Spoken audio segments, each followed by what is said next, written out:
Kevin Jackson Radio Show. What's up, America? Kevin Jackson. It's the Kevin Jackson Show. kjradio.com. Always glad to have you guys with me. And I want to talk about shock. If you're interested, I think shock is an important topic. It's something that's happening to us all the time. But if you believe we're being shocked, you better check out these Democrats. kjradio.com is where you can find out more about me and the team. 844-551-8255. Future shock has been described as a feeling where people get too much change in too short amount of time. And that is what the Democrats are feeling right now. There has been a huge disruption, a rip in the fabric of the universe of the Democrats. And right now they are being sucked down a black hole. They have no idea what to do. They have never experienced this much shock since 1865.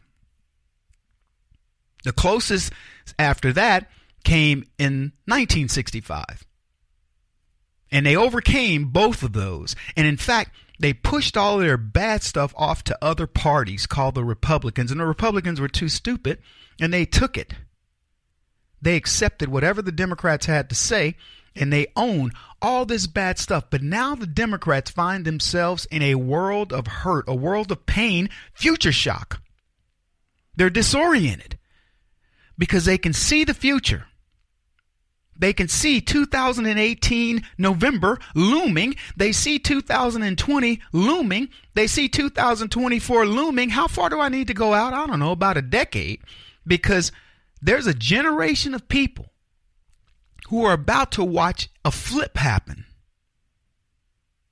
It's going to happen, folks. Shocking poll numbers I want to get into in just a bit. I want you to think of all the things that right now are happening with the Democrats that they've got to consider.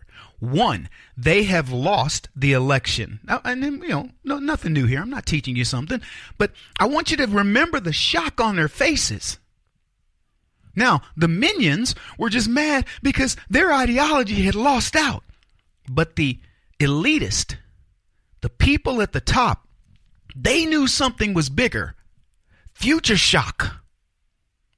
How many things were going to change on that evening for Barack Obama, Hillary Clinton, Bill Clinton, Chelsea Clinton, James Comey, McCabe, and on and on? The ripple effect of losing in 2016 was the future shock that you're just seeing the shockwave. You ever seen one of those bombs go off in the movies? And then Hollywood has those people on ropes and they drag them all back. That's what's happening right now. See, it exploded. Hillary was hit immediately. So was Barack Obama, because their whole collusion effort to get rid of Donald Trump had failed, and they were toast. Now you're saying, Kevin, they aren't toast. I mean, they were toast. They lost. There's still future shock coming, but the ripple effect was you watched all those people that were crying, which, by the way, makes me smile. Happy New Year, y'all. Have I said that to you already? Happy New Year. I'm going to say it to December 31st. Happy New Year 2018, the worst year of the Democrats' political existence. You are in it. You are in the biggest historical moment in American history right now. So anyway, the people that are crying, they were the ones who you watched the blast hit. But now there's more. And you know what happens generally in a bomb like that? Sometimes there can be additional bombs that continue to go off, and that's what you're seeing. Future shock. Future shock, shocking. Dun dun dun dun dun dun. Oh man. Too much change in too short amount of time. Do you realize what happened on November 8, 2016 when they called that election? The most dramatic change in Democrats' history happened in the blink of an eye, in the call of the political pundits that Donald Trump was going to become the new president. Barack Obama said, I'm going to make it a smooth transition, didn't he? Remember that? We're going to do everything we can to help President Trump. they had the meeting, and he acted all magnanimous and all that. This is the guy that said he would never be president, and you better believe he worked his butt off to make sure that was never that it would never happen. And he had to sit in that White House during the transition and pretend that he was going to help Donald Trump. Shocked. Future shocked. Because his life changed forever. You think Barack Obama's life changed when he got sworn in? When he left office, that was a bigger change. Because see, when he got sworn in, that was a fluke. He never thought that day was going to happen. Not for a long shot. He maybe 4 years later, maybe if he got lucky, he was concerned about his past. What he was dead set center knew was never going to happen was he wasn't going to have to face the man. He was never going to have to answer to Donald Trump. And then he's shocked. He sat there shocked. All those people shocked. Valerie Jarrett, the whole infrastructure, the FBI, all of them in shock. Why do you think we're talking about this now, folks? You feel that ripple? You feel that shockwave? No, you don't feel it. It's only for the bad guys. They are in shock. I'm talking across the board. The NSA, the FISA courts. We got judges that are worried about their careers. We got career clandestine agency folks, NSA, FBI, etc., DOJ, worried about their careers. We got politicians worried about their careers. You got ex-politicians worried about their careers, and you got a host of minions. Democrats, folks, if that list is, to call it dozens, I think is ridiculous. I bet it's hundreds of people that are complicit. The ones you care about, probably 10 to 15, right? But it's coming. You out there, Carl, you listening to me? This is Kevin Jackson's who you're listening to, The Kevin Jackson Show. And I told you guys what was going to happen in 2018. And I told you it was going to point the finger at Barack Obama. I got a poll for you. Way over town is good for me. Shock. Jules Renard said, truth makes many appeals, but not the least of which is its power to shock. The truth shocks you, but the truth shall set you free. I know you've heard that one.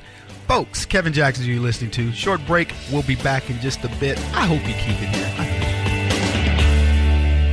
This is the Kevin Jackson Radio Show. Do you owe back taxes to the IRS or state? The secret to avoiding the IRS nightmare is to seek professional representation. My friends at Security Tax Associates provide the most cost-effective and ethical representation in the industry while helping to avoid seizures, levies, and wage garnishments. Security Tax Associates is here to ensure that the appropriate steps are taken to permanently eliminate any possibility of future tax burdens once and for all. For a free, no-obligation consultation, contact Security Tax Associates, 844-779-4177. That's 844-779-4177. 844-779-4177. Or visit them at securitytaxassociates.com.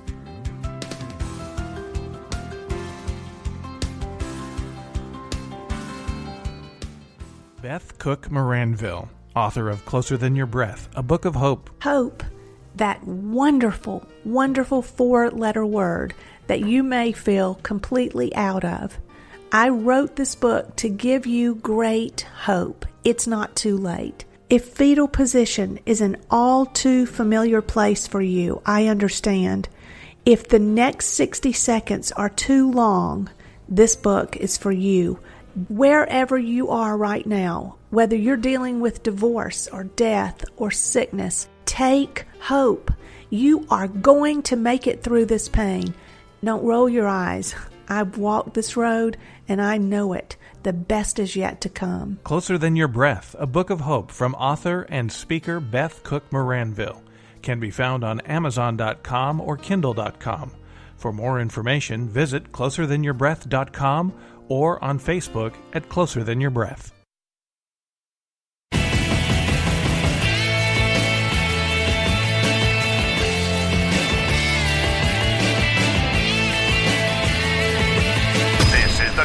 Jackson Radio Show. All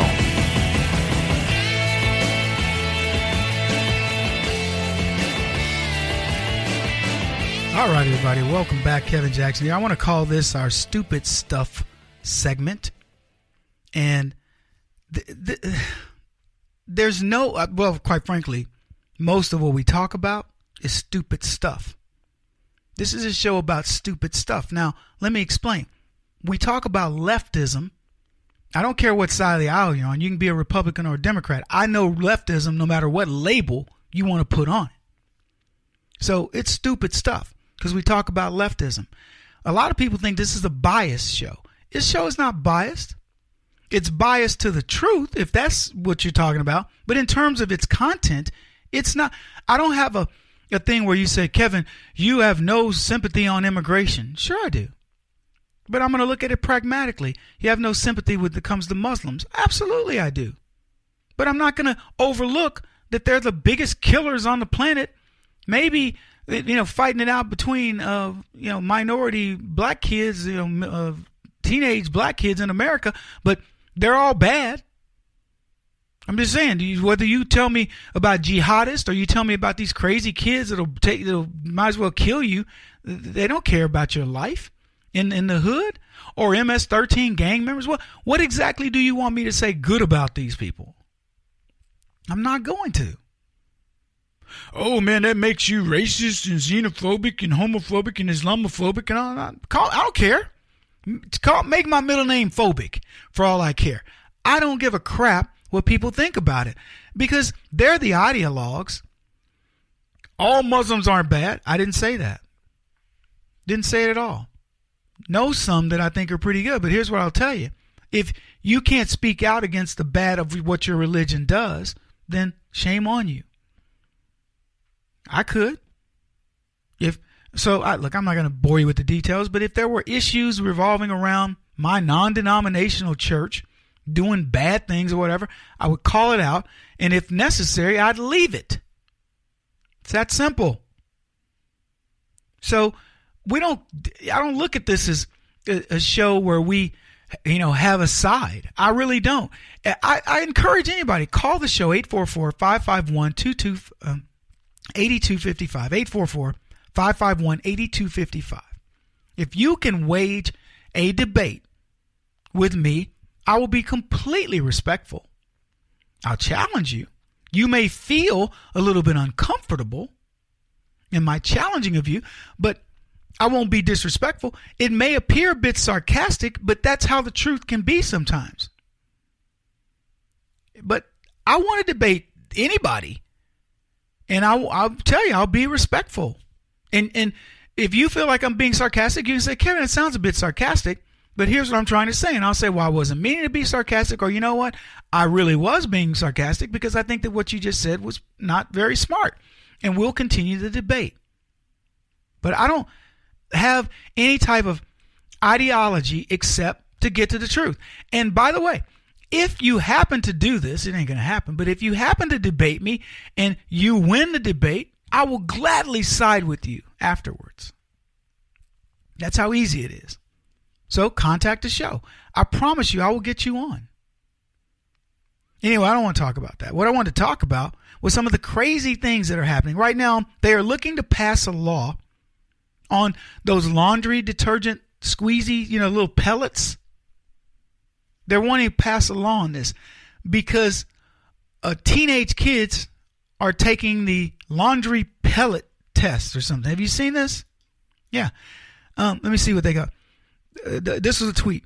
Millennials are now doing the hot coil challenge where they burn themselves with stovetops. And I promise you, the moment I saw that, because they were doing the challenge to eat these stupid Tide Pods. And I thought, when I heard about all these different challenges, the cinnamon challenge and whatever else, things that could kill you, eating these ghost peppers. And I thought to myself, when would they do the hammer to the crotch or the hammer to the head challenge? Crazy kids. So anyway, they are doing that. And but it got me thinking about the lawmakers now want to pass a law to stop Tide for making those little pods so attractive. Like, maybe if they made them all black, then people wouldn't want to eat it. I don't know what I've seen them green. I've seen them swirls, like orange and blue with white swirls. But really, that's your answer. Punish Tide. Tide's already put money in R&D, and they've come to market with this, and now they're going, no, we're going to legislate against the stupidity of the public. Where do they come up with this stuff? I guess it's the same people that spent $300,000 on in-home semen test. They pay me $20 for their samples as part of a study and hoping to fight infertility. Boston University is conducting this, quote, feasibility of an in-home semen testing project. They say the prevalence of impaired fecundity has been increasing over the last decade, and few modifiable risk factors for infertility have been have been identified. So they got a grant. They say male factor contributes to 50% of all infertility. So it's good news for the ladies. It isn't just them, it's us and them. And I'm actually happy about this because I don't want the ladies feeling guilty. I saw a thing just the other day. It said of the Westminster Dog, the Kennel Show. I think that's what it's called, Westminster. They said male dogs win it twice as much as female dogs. And I thought to myself, wow, even in the dog kingdom, the animal kingdom of dogs, whatever, I don't know if it's genus or whatever after animal, because I didn't study that hard in that part of science. But even in that part of the animal stuff, males dominate. Look at how pervasive it is. What do you think it is? Do you think that the judges are so male-centric? Because a lot of the people that judge these contests are females. But two times, double the amount of the time, they will pick the male dog. A male dog will win the whole thing, not the female dog. Something to be said for having external naughty bits. I can only presume because what other reason? Maybe it's a little bigger, but when we're talking about size, it isn't always the biggest dog that wins. The Mastiff doesn't always win. The Great Pyrenees doesn't always win.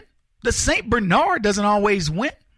The Great Dane doesn't always win. The German Shepherd, sometimes it's a little poodle or Shih Tzu or Dachshund or whatever, right? So it isn't size. Anyway, back to the semen test.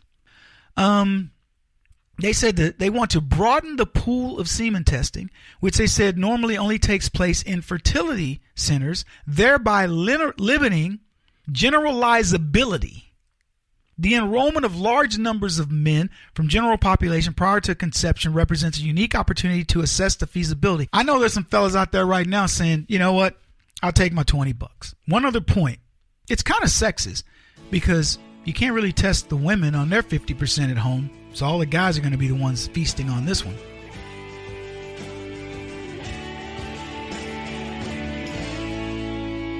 This is the Kevin Jackson Radio Show.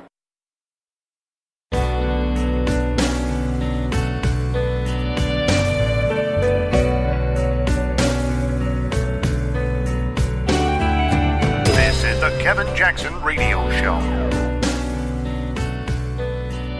What's up, Americanskis? Kevin Jackson here. It's Kevin Jackson Show. The Democrats are in shock. We're going to be focused on shock for this particular episode of the Kevin Jackson Show.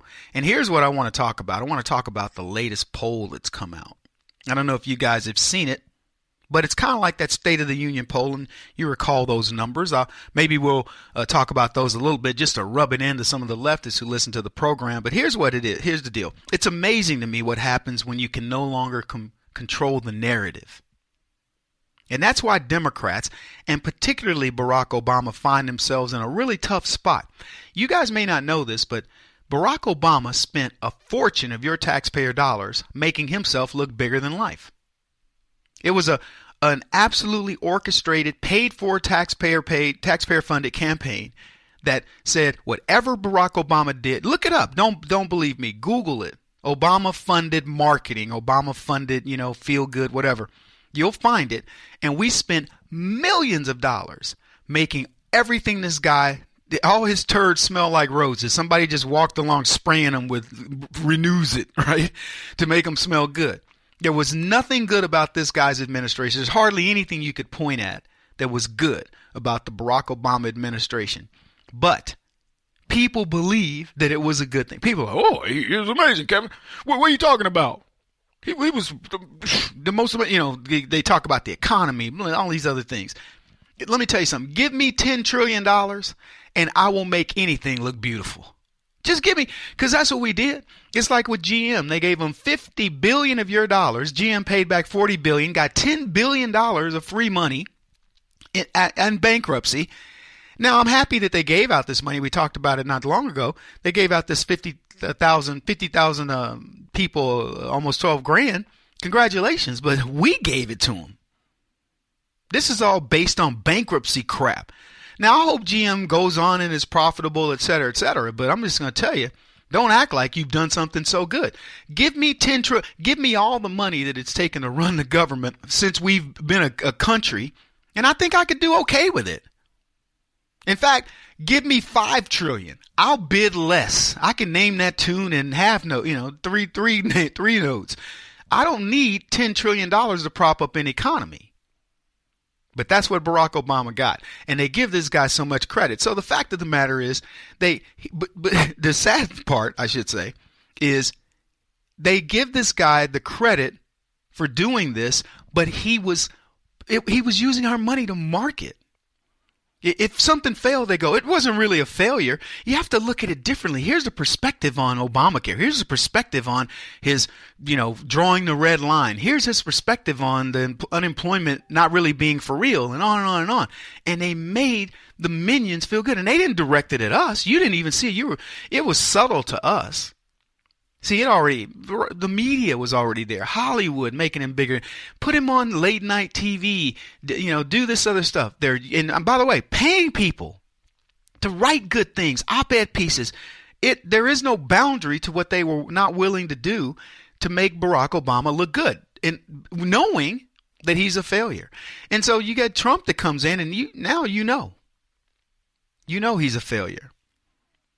Anyway, I want to talk about this poll. Because the Democrats no longer own the way information gets out. We discern what we want to listen to.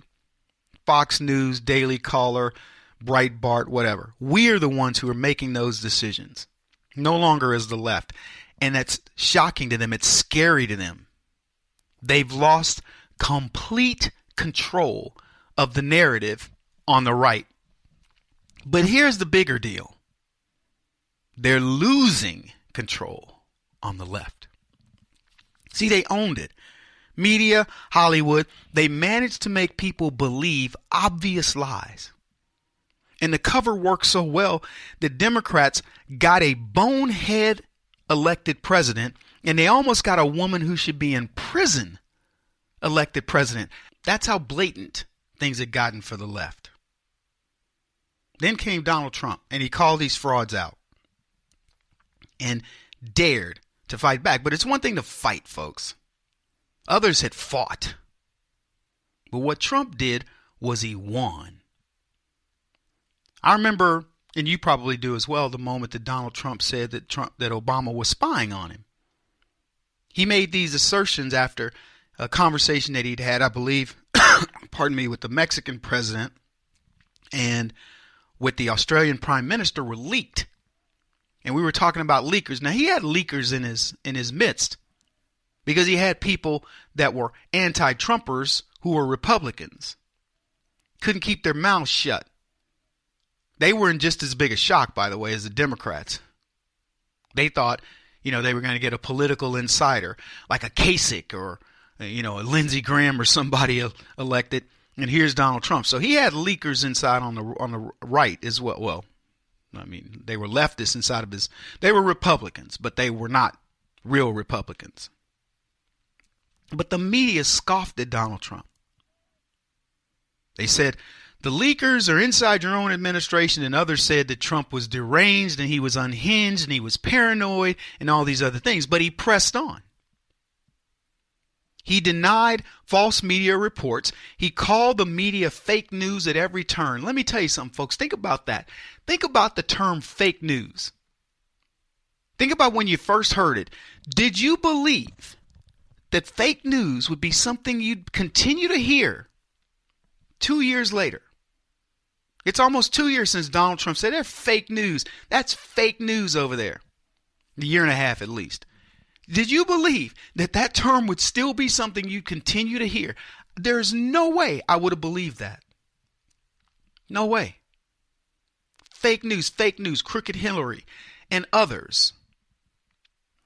I challenge you to go see Joel Gilbert's movie, The Art of the Insult, when it comes out, and watch how Trump brands. He has branded the news what it is. But here's the thing. They used to say he's a liar. You remember...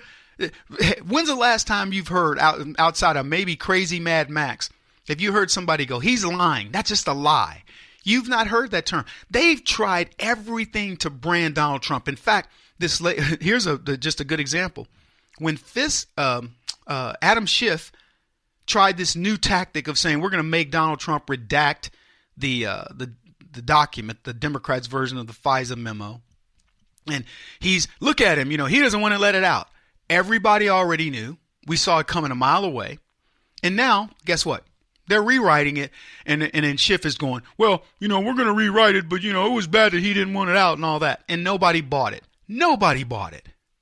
Everybody knew exactly what the Alinsky rule book would say, and they dismissed it. We were light years ahead of these clowns. And so, who's now the liars? Who do you believe are looked at as the lying scumbags that they are? Yeah, hey, leftists, sometimes I got to tell you who you are. Adam Schiff, Democrats, even Barack Obama. So now we get poll numbers. And it's not good news. This new poll reveals that an overwhelming majority of Americans believe the Obama administration improperly surveilled on Donald Trump's campaign. And I would have bet you a year and a half ago, give or take, that nobody would have believed that. Yeah, Democrats would never have believed a plurality of people were going to believe Donald Trump over them when it comes to spying on him during the campaign. But that's exactly what happened. So this is an Investor Business Daily poll. Surveyed 900 Americans, and here are the numbers. 55% of Americans believe it's likely that the Obama administration improperly surveilled Trump during his campaign. 87% Republican, 55% independent. 31% of them. Well, you know what? Let's discuss that for a second before I get into the Democrat side, because we're going to run out of time here in this segment. So, a plurality of Republicans, 87%, 13% don't believe it. And I would say that fits in line with they're just really not paying that much attention, but, I don't know. Can't speak to it. 55% of independents believe it. A plurality of independents. So those numbers in and of themselves are pretty bad. Because now, I don't know if this poll did 300, 300, 300, because that'll be very telling if it was 300, 300, 300. Because when we get to the Democrat numbers, I'm going to tell you what I think it represents. So here's partially what I think it represents on the Republican side. One, as I said during the State of the Union numbers, the majority of Republicans get it. They now are firmly entrenched in the Donald Trump corner. So if you take that, 87% of Republicans are firmly entrenched with Donald Trump. They believe he's been cheated. What of the 13% would still vote for him? Who knows? 55% of independents now see what's been happening with Trump, and they believe the same thing. Now, the Democrats' number, which I'm going to tell you what it is when we come back, is the one that's the most shocking, in my opinion, and what it means. Keep it in. Kevin Jackson on the Black Sphere Radio Network. Do you owe back taxes to the IRS or state? The secret to avoiding the IRS nightmare is to seek professional representation. My friends at Security Tax Associates provide the most cost-effective and ethical representation in the industry while helping to avoid seizures, levies, and wage garnishments. Security Tax Associates is here to ensure that the appropriate steps are taken to permanently eliminate any possibility of future tax burdens once and for all. For a free, no-obligation consultation, contact Security Tax Associates, 844-779-4177. That's 844-779-4177. 844-779-4177. Or visit them at securitytaxassociates.com.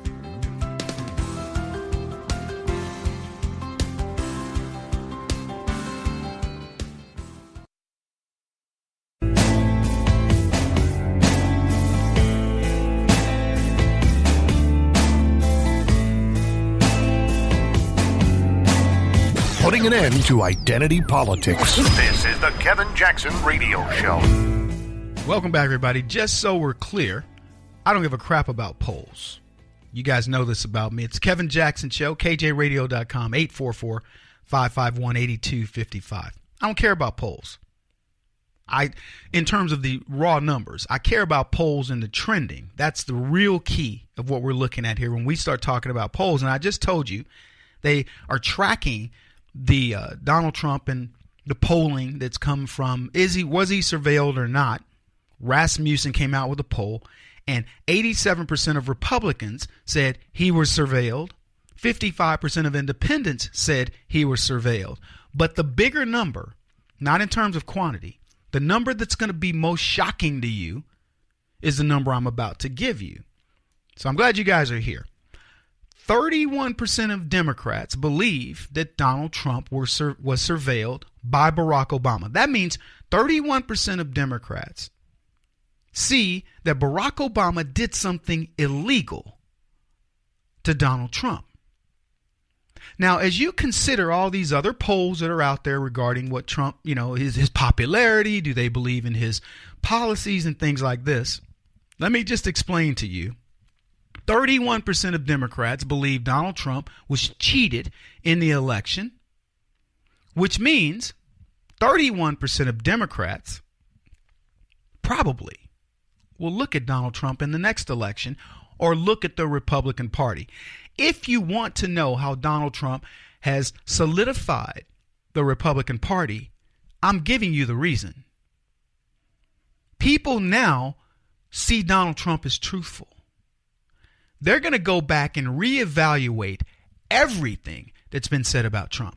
He's a womanizer. He's sleeping with prostitutes. He's doing all these other things. And they're going to go, wow, I used to believe the media. I talked earlier.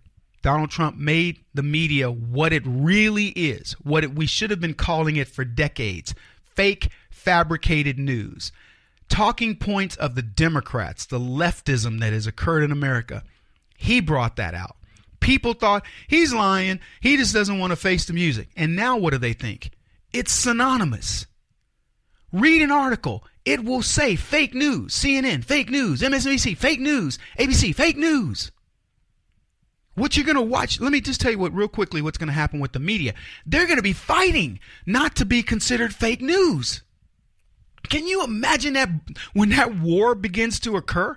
When the media goes, look, we don't want to be considered fake news. We got to do something about this. Wait till that happens. It's coming. I watched Nora something. I forget her name, but she's on ABC or CBS or whatever. I watched her call that Michael Wolff guy, hold him to task over his book. And it was refreshing to see her say, I don't know that I believe this anymore. It was a Jerry Springer moment, but not with all the salaciousness. And Wolff was squirming, and he's gone. That's what these people were using. Keep in mind, the Democrats are using, Donald Trump, he's crazy in the White House, and he's doing this, and he's hated. He's universally hated. And they were telling you all of his staffers thought he was stupid and all these other things. In a year that we just came off of that was the best year in politics in the modern era, maybe outside of the forming of the country. That's what we were dealing with. 31% of Democrats. I want you to think about that number. But here's what, and I'm going to get to some other stuff about it, and I don't want to run out of time. So 54% of respondents said yes when they were asked if a special counsel was needed. 44% said no. Now, these are daily tracking polls of Rasmussen. I don't know what they were before, but 54% of people now say we need a special counsel versus 44%. Now, that's big numbers in politics. If you beat somebody 54 to 44, game over, right? Wait till you see these numbers next week. Wait till you see them the week after that. Folks, you're watching a monumental shift. You're watching a glacier move, and you can see it. Glacial movement is like an inch or two a day, right? I mean, just try to sit there and watch it go, I think it moved. Yeah. You can hear the crackling, but you can't see it. You're watching a glacier move. You're watching a glacier move like the tide. That's what you're into. I told you guys, shock. That's what the theme of today's show is, shock. And the Democrats are in future shock. They have so much going on, they can't figure out which direction it's going to come from. And you want to know why that is? It's because they've told so many lies. Let me go on here. Bad news for Democrats. Public opinion shifting towards Donald Trump. I'll ask you this question. A year ago, when Trump said this was happening, or whatever amount of time it was, year and a few months ago, whatever it was, do you believe 54% of the people would have called for a special counsel and 44% no? He would have been lucky to get 30% of the people calling for a special counsel a year ago. Now it's a plurality, 54%. Now, here's the next one. 35% of respondents said they believe that high-ranking DOJ officials attempted to outright frame Trump for alleged collusion with Russia. But here's what I'll tell you about that number. That 35% who believe the DOJ officials were in it, that number is going to leap like a little fairy. It's going to leap like a ballerina, baby, because the more we learn, the worse it gets for the DOJ and the FBI. Now, as you listen to these poll numbers, 87% of Republicans say Trump was colluded against. 55% of independents say Trump was colluded against. 31% of Democrats say Trump was colluded against. 54% say they want a special counsel. 35% believe DOJ was attempted to collude. That's all skewed towards the Democrats. So we don't know what the real numbers even are. But there are similar results in other polls. So let me get to those. There was a Rasmussen poll that was released last week. It said 50% of likely voters believe it's at least somewhat likely that senior federal law enforcement officials broke the law in an effort to prevent Donald Trump from becoming presidency. Of the 50%, 32% said it is very likely. So that goes in line with the 35% who say the DOJ had something colluded with Trump. So let's just use those and say, okay, 32 to 35% is the number. Now, in this Rasmussen poll that I believe will eventually flip-flop, 42% of likely voters believe Russia meddled in the 2016 presidential election. 34% said the FBI meddled. I believe you're going to watch those numbers flip. You're going to watch the FBI number go up. You're going to watch the Russian number go down. That's what I predict. Now, what these polls show is what President Trump's State of the Union poll numbers showed. The public sentiment is shifting towards Trump. And the reason for this is the Democrats no longer have the bully pulpit. Danger looms for them, and the Democrats know it. And the level of desperation, the level of shock and awe that's been put into the Democratic Party under the Trump administration is palpable. You can see it in everything that they do. Schiff, I swear he looks like a Pekingese with those eyes bulging. Every time you see an interview with this dude, man, I feel like he's so stressed out his eyes might just pop out during the interview. But it's fun to watch. And what's interesting to me is this. The Democrats try to come off as, oh, we're good, we're all good. And I find the stories about their potential Democrat candidates in 2020 with names like Eric Holder being mentioned. I tell you what, Democrats, if you think Eric Holder will ever be president, I tell you, why don't you let Loretta Lynch in there? Why don't you bring back Susan Rice or Valerie Jarrett or even a reprise of Bill Clinton, or let Hillary run again? Let me tell you, with the level of certainty I've rarely had in many things in life, I guarantee you that in 2020, save death, Donald Trump will be reelected in a landslide. It's not even going to be close. The idea that these people line them up. Kamala Harris, Cory Booker, the retreads, Elizabeth Pocahontas Warren, Bernie Sanders, who still believes he's viable. Bring them all. This is a tainted party. 2018 is going to be a bloodbath. 2020 is going to be even worse. Weekly, folks, Democrats fight scandals of their own creation, and their attempts to put the blame on others is what is their undoing, and they don't get it. But wait for it. The Democrats at some point this year will finally have to admit their sins. I know you're going, Kevin, you're full of it. There's no way it's going to happen. Things are going to get so bad for the Democrats. You heard it here. They are going to do a mea culpa and apologize to the American public. He won't stop until he's the top-rated radio talk show host in America. What kind of weird competitive freak are you? This is the Kevin Jackson Radio Show.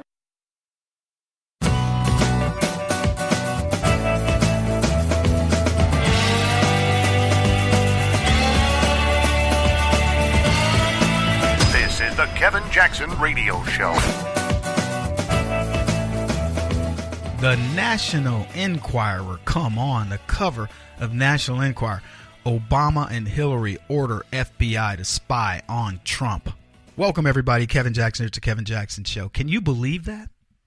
The National Enquirer has the nerve. Do you understand how big that is? You're out there going, Kevin, what are you talking about, Mr. Jackson, Mr. Black Man on the radio?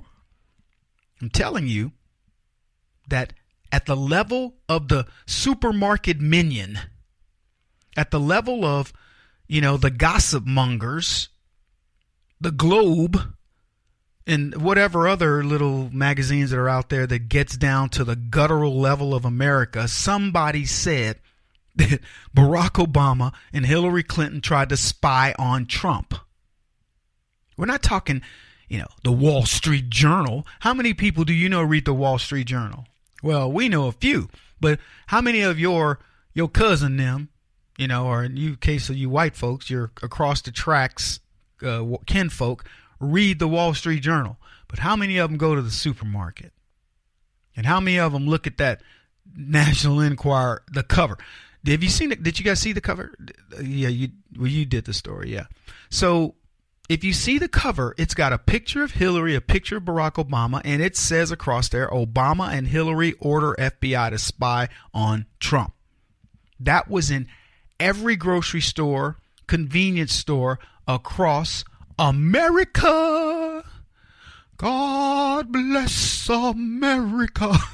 Can you believe when I tell you that the things that Donald Trump does gets down to the level of the minions, the regular folks? That's what we're talking about. I gave you some of the polls on this. There was an earlier poll that I want to talk about this segment, not this segment, but this hour.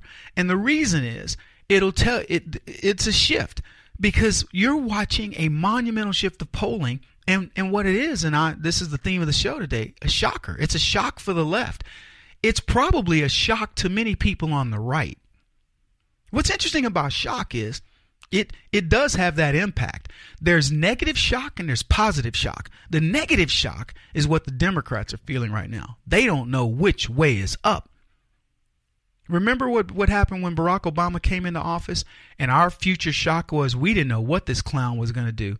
He's closing Gitmo. He's letting in terrorists. He's letting in bad Mexican banditos, MS-13 gangs. He's orchestrating to bring tens of thousands of kids to our border so he can flood the nation. We had kids with scabies and all kinds of crazy stuff that were coming out because we weren't controlling the borders the way we should. He ruined our foreign policy. He made us one of the weakest nations in the world. He tried to give away the nukes. He sold uranium. He had a Secretary of State who got people killed and he didn't even care. Ran guns into Mexico, killed veterans on waiting lists, prosecuted conservatives with the strength of the IRS, using the IRS as a tool. What do I need to tell you about this clown? He did all kinds of negative things to this country. And you didn't get the word about it because you were too busy in shock because you were still paying that Obamacare bill going, what the? And while you were going, what the? Other things were happening all around you. And that's where we are. But you know what? It's changing. They were shocked for the good. Oh, we got nationalized health care and we're social justice warriors. And, it doesn't matter. We kill bad guys over there. And, they didn't care. Bring in the Muslims, bring in the Mexican gangs, bring in the drugs, bring in the sex trafficking, the slavery. Who cares? We're getting our votes. Yee! And we're shocked because we're going, this is just common sense. And so we are where we are. But now guess what? They're in shock. Donald Trump shocked the Republicans in a good way by living up to his promises. More shocking, he took the anti-Trump Republicans and he's twisted them around to where they're in lockstep. He's got Democrats going, like Manchin going, I better get over on this side of the aisle. So they're swinging over to the right. And you know what? The left is swinging farther to the left with less and less people. Less and less people. I'll prove that to you. You want to listen to this program today? By the way, you can get it at any time you want. kjradio.com, 24/7 live. Send that link to your friends on the internet. I'm telling you, I'm going to prove to you today that we are making a difference, a huge difference, crushing these clowns. They are in shock. There's the body goes into shock after a physical trauma. It's meant to, to not let you panic too much, but it goes into shock. It's an actual mechanism so that you don't die instantaneously. And now, eventually, you would die. For example, if a bear attacked you, right? He'd be, and you fight. And then eventually, your body goes, well, that hurt. I better just quit recognizing pain and accept the inevitable, and boom. So there's a physical trauma. But so does the human psyche. It goes into shock after the impact of a loss, a major loss. It could be the loss of a parent. It could be the loss of a spouse. It could be the loss of a child. Or it could be the loss of an election. And Democrats are in that kind of shock trauma right now. Now, you would think, Kevin, that's as good as it gets. I mean, these guys they're traumatized. No, it's continuing because, as I said earlier in the broadcast, there's a shock wave. There's the initial explosion, and that kills people at the epicenter. But what killed people at the epicenter with the election of Donald Trump is still killing people with the shock wave. Because the shock wave was they never anticipated this guy would be there, and now the fallout is Barack Obama, Hillary Clinton, the Clinton Foundation, the FBI, which includes James Comey, McCabe, and Rosenstein, and many others, Department of Justice. That shockwave continues to ripple, and the shockwave is like getting a kick to the naughty region. It's not good. That's what's going on, folks. A major shock to the psyche of the left. And so the cover of the Inquirer is part of that. I want you to think of the ripple effect, the shockwave of people going by that stand, the ordinary Joes that normally don't pay attention to politics, and front and center is Barack Obama and Hillary Clinton and the National Enquirer, who's become more of a news source than the fake news guys like CNN and MSNBC and all those guys, is telling them Barack Obama and Hillary Clinton ordered the FBI to spy on Trump. This is the Kevin Jackson Radio Show. Do you owe back taxes to the IRS or state? The secret to avoiding the IRS nightmare is to seek professional representation. My friends at Security Tax Associates provide the most cost-effective and ethical representation in the industry while helping to avoid seizures, levies, and wage garnishments. Security Tax Associates is here to ensure that the appropriate steps are taken to permanently eliminate any possibility of future tax burdens once and for all. For a free, no-obligation consultation, contact Security Tax Associates, 844-779-4177. That's 844-779-4177. 844-779-4177. Or visit them at securitytaxassociates.com.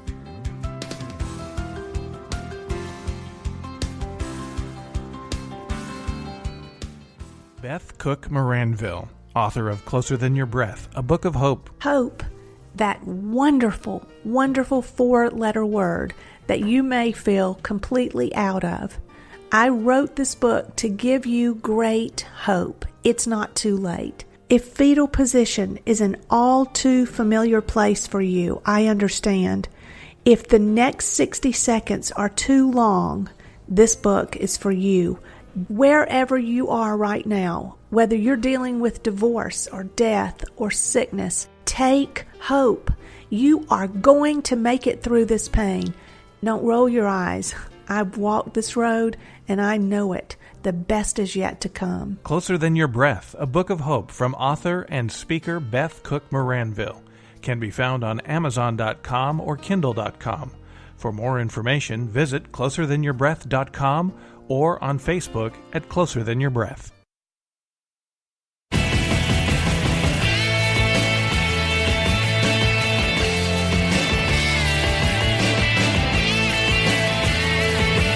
This is the Kevin Jackson Radio Show.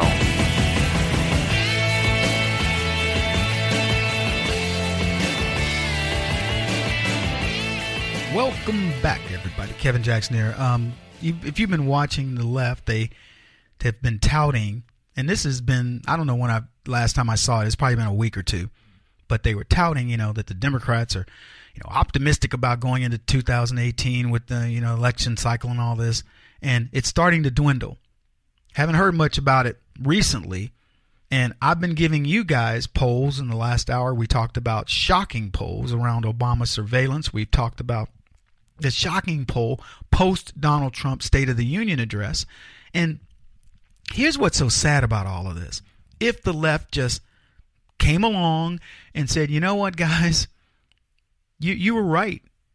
Donald Trump's done a really good job. We still feel like we have philosophical differences. We'd like to address those, but he seems reasonable. And a perfect example is DACA, but I'm not going to get into that right now because I'm going to run out of time.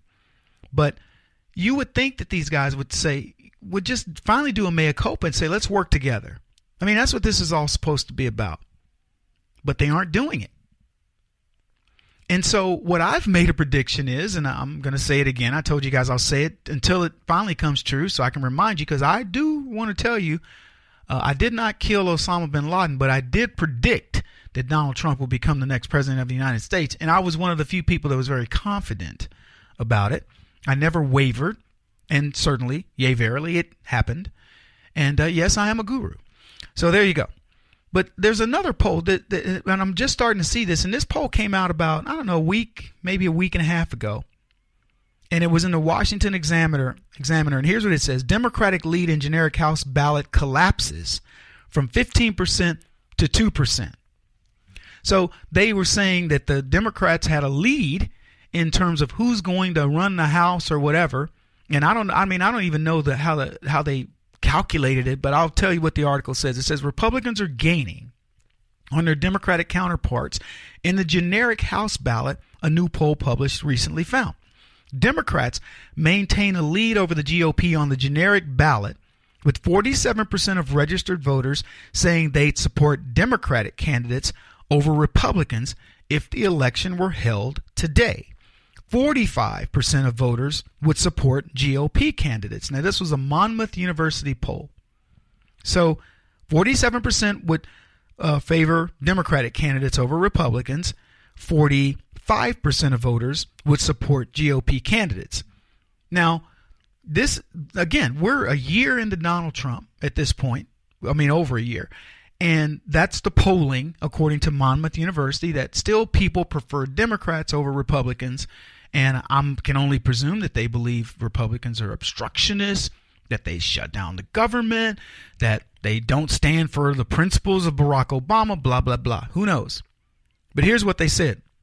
The latest figures for the generic ballot are a marked shift from December, when 51% of voters said they would back Democrats, compared to 36% who would cast ballots for Republicans. Let that sink in. I just want you to soak in that. I want you to marinate for just a minute. Hey, we got any Barry White we can play while people are marinating?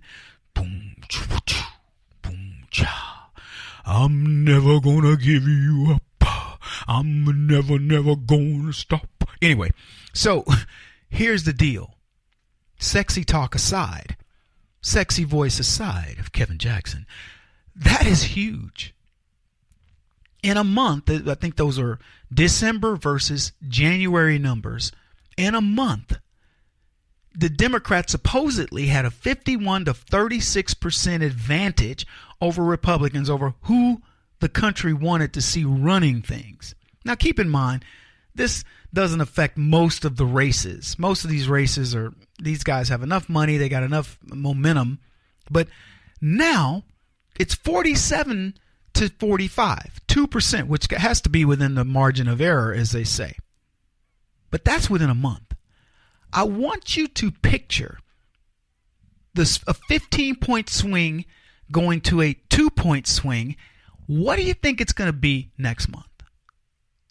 I mean, for what they register in February. You think it's going to be maybe a 3-4 point swing towards the Republicans? What happens when the Democrats watch that poll swing and suddenly it's a 15% gap, Republicans ahead of Democrats? Now, I don't care what the poll numbers are. I'm just telling you what the poll, that's what they said. That's what they reported. But here's what I want to show you. I want to talk to you about trends, because that's the biggest deal. So we talked about surveillance poll, people believing that Obama surveilled Donald Trump. And 83% of Republicans say he did, 55% of independents say he did, and 31% of Democrats say he did. He surveilled him. 54% want to see a special counsel applied to this latest development.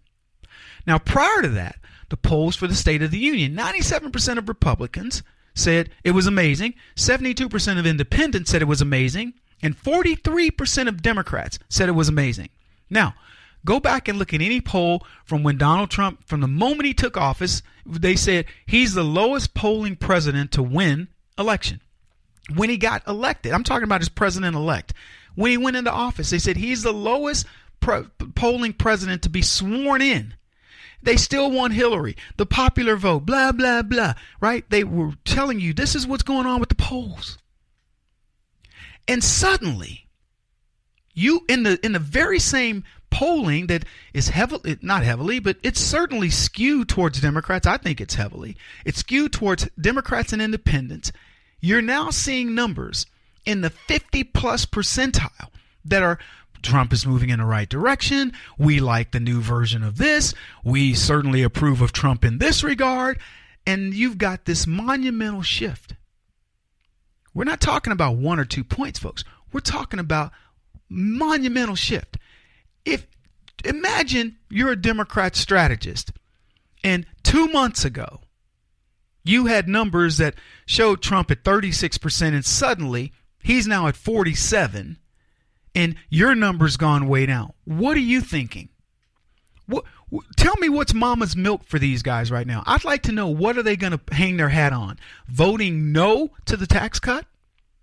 To this tax bill? What are they going to hang their hat on? The overhaul of Obamacare that actually gets people out and getting to use their medical care? What are they going to hang their hat on? The drop in unemployment that continues, the jobs that are coming back to America, an economy that's flourishing, stock market notwithstanding. That's not going to be, you can talk about the fact that it's gone up, and certainly it's retracted some, but I'm going to tell you something. That's actually good news. What are you talking about, Kevin? It is. It's good news because you needed to retract a bit so that by the time it goes into 2018 November, you're looking at it starting to rise again. You know, you would think that it gave back all its gains. The stock market lost some momentum. But yeah, I want it to retract because once it starts rising again and it hits 2018, November of 2018, you're going to see people going, holy cow, because the rest of the economy is already going to be in the midst of being fixed. So good news for us.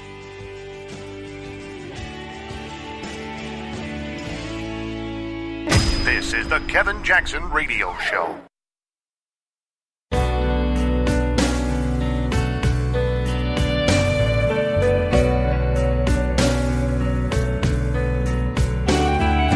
This is the Kevin Jackson Radio Show.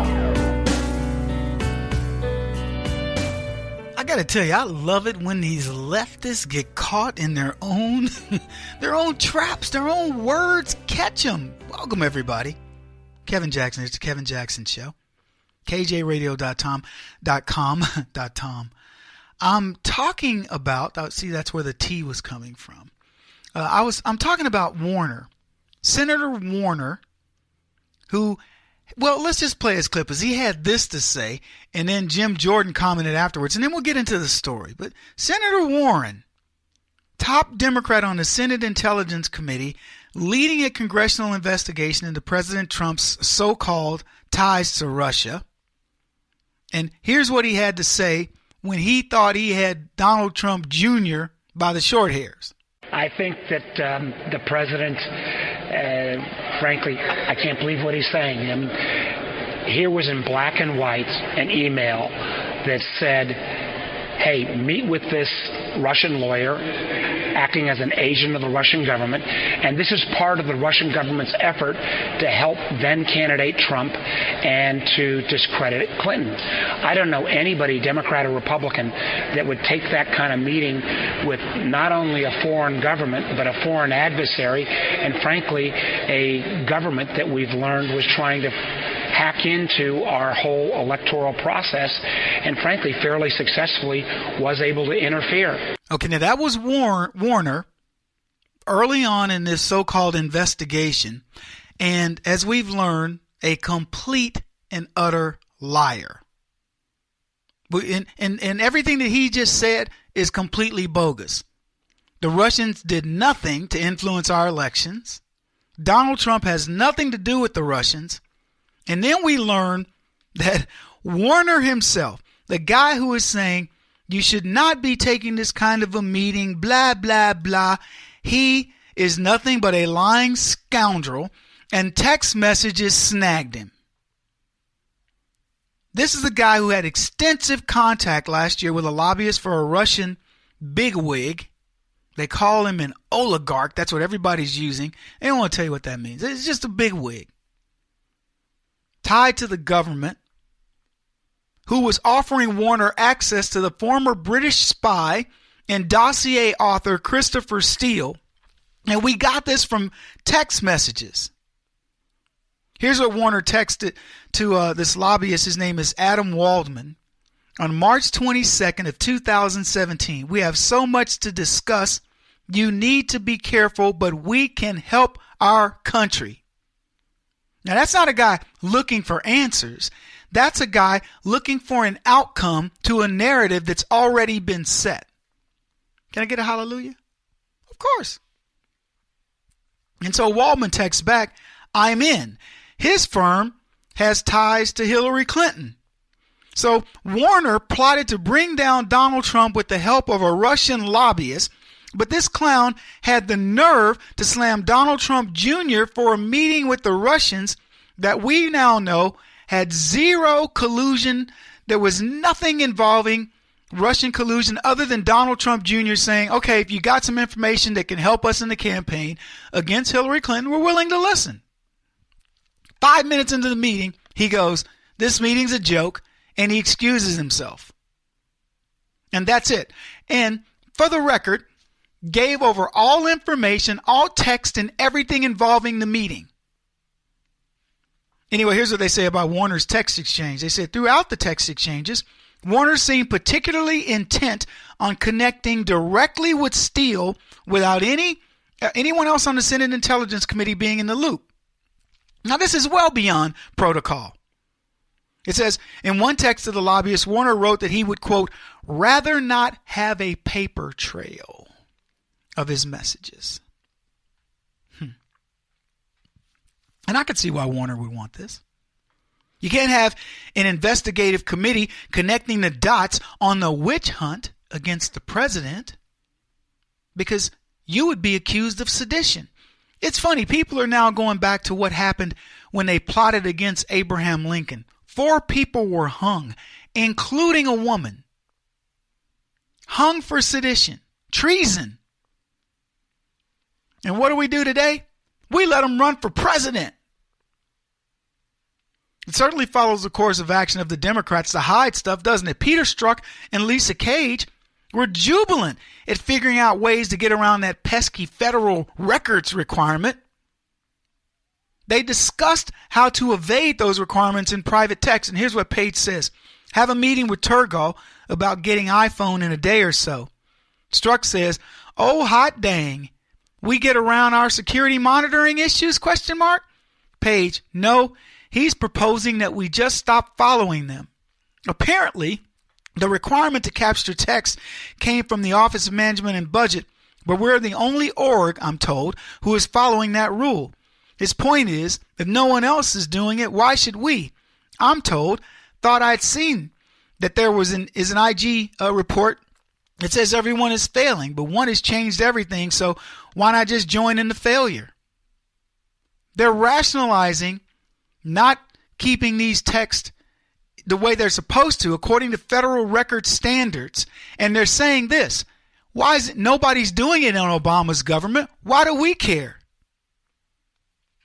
Unbelievable, folks, what these people are willing to do and what they will get away with if you let them. Now, he's not going to be able to pull a wiener on this one, claim somebody jacked his computer or some other nonsense. Here's what Fox also wrote. They said, an aide to Warner confirmed to Fox News that the text messages are authentic. The messages, which were obtained from a Republican source, are all marked confidential and are not classified. They were turned over to the Senate panel by Waldman last September. Now, let me tell you what I love about this. I've said it before. I'm going to say it until it's all said and done. I'm going to say it until Carl calls me and says, Kevin, you are a god, my friend. Carl is the guy who said that nobody's going to go to prison over this. Let me tell you what I like about this. The Republicans have finally gotten smart enough to not just expose their hands. They're letting it drip out. Drip, drip, drip, drip. And every time there's a drip, the Democrats respond, we didn't do it. It's not like what you think. Drip. Well, I mean, we're kind of like what we just said. Drip, drip. I mean, well, I know that looks bad, but drip, drip, drip. Okay. So, well, what does it mean anyway? Drip. You're a racist. Because that's what they do. Republicans have learned how to fight. They release this information in bite-sized chunks. And let me tell you what that does. It lets the American people savor each and every delicious morsel. An investigation that was supposed to be pointed at Donald Trump Jr., Paul Manafort, Jared Kushner, Carter Page, and many other Republicans inside of the Trump satellite or sphere, if you want to call it, his universe, clearly has set its sights on nothing but Democrats. I haven't heard. Flynn is suing right now saying, I'm done. I'm getting my life back. Woo-hoo-hoo-hoo. Happy days are here again. Manafort, don't care, but I barely heard his name the other day. For some reason, they're trying to bring that up. Believe it or not, there's a new name that's being mentioned by the left. It's laughable. I'm not going to get into it now because it's worth its own segment. But they have shifted gears so many times, they stripped them. And get this, more drips are coming. As soon as they build their defense and go, well, this is the reason, Oops. Waldman is best known for signing a $40,000 monthly retainer in 2009 and 2010 to lobby for the U.S. government on behalf of a billionaire Russian. His name is Oleg Deripaska, and his visa had been revoked. I was going to say denied, but I was thinking, that's what I was thinking. Anyway, it had been revoked by the State Department in 2006 because supposedly they thought he had ties to organized crime, and I'm sure he does. So Warner colludes with a lobbyist of a Russian crime boss. And the Russian was considered so nefarious by the administration, the Bush administration, that they had revoked his visa. And this is who Democrats decide they're going to make their partner in crime over all of this. So and I go back to the original thing. Warner, the senator, who accused Donald Trump Jr. of taking a meeting with the Russians, which is what any presidential candidacy would have done, by the way. And where does he end up? He ends up on Front Street having to defend his actions, of which there's no defense. Donald Trump Jr. turned everything over. We had to get this stuff through Freedom of Information or we would never know. And for the record, if it weren't for the fact that Donald Trump were president, we wouldn't know any of the things that we're discussing right now. I love how this stuff turns out. This is better than any soap opera. Kevin Jackson on the Black Sphere Radio Network. Do you owe back taxes to the IRS or state? The secret to avoiding the IRS nightmare is to seek professional representation. My friends at Security Tax Associates provide the most cost-effective and ethical representation in the industry while helping to avoid seizures, levies, and wage garnishments.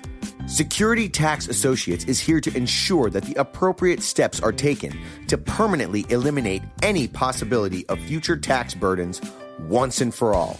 For a free, no-obligation consultation, contact Security Tax Associates, 844-779-4177. That's 844-779-4177. 844-779-4177. Or visit them at securitytaxassociates.com.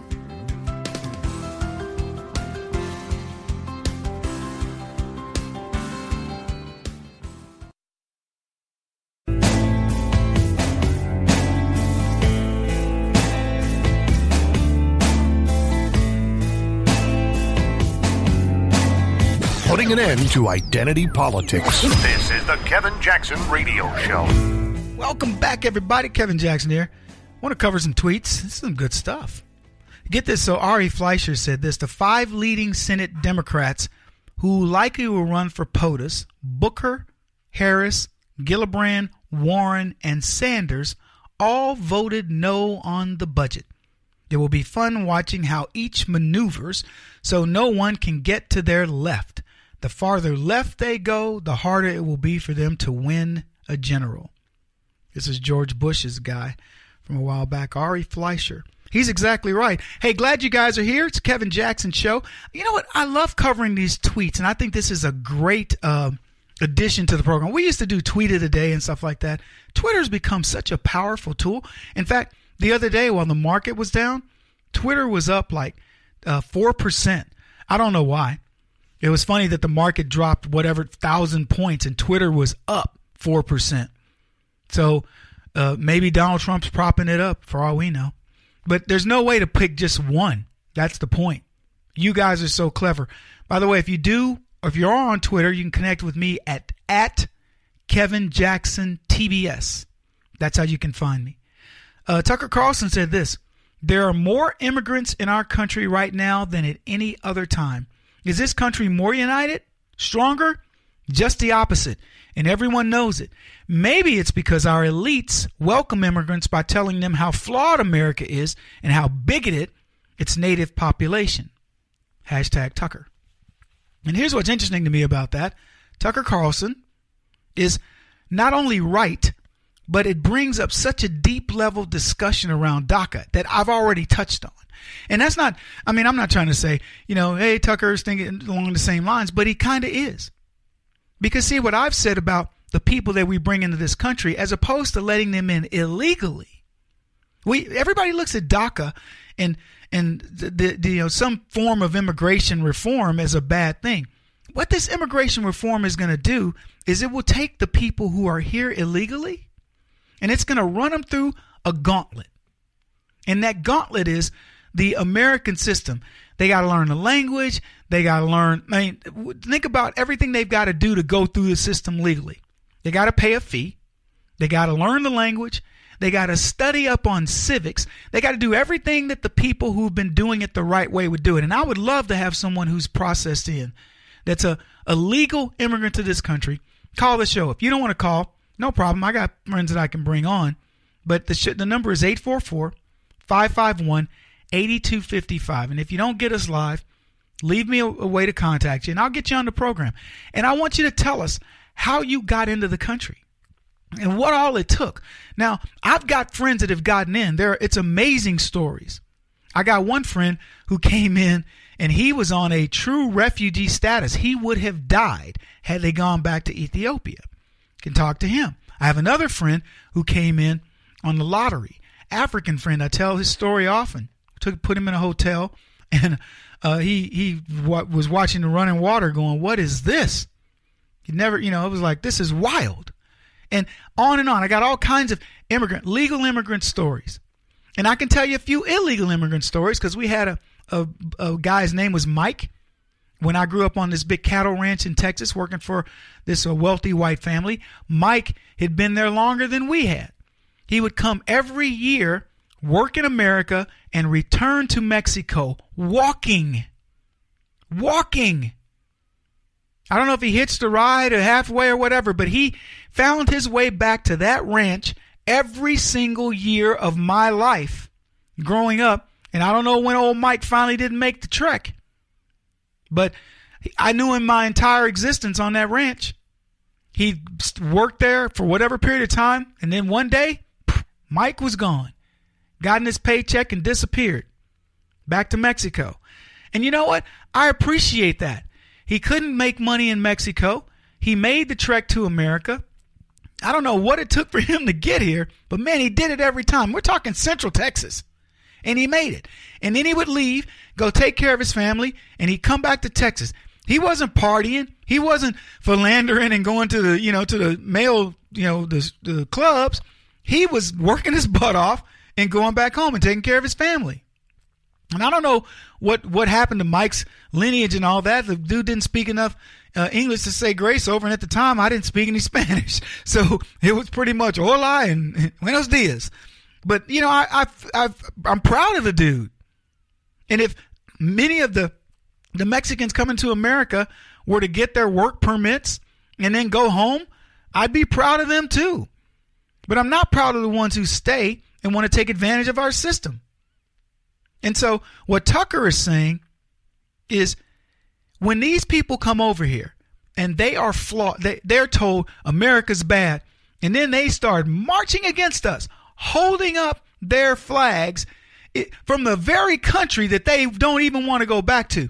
Here's what's interesting. Dreamers today, supposedly, I don't know if this is true, but I saw it written, a couple stories where they said the Dreamers are threatening to leave the United States if they don't get what they want. And you know what everybody in the U.S. is saying? Go.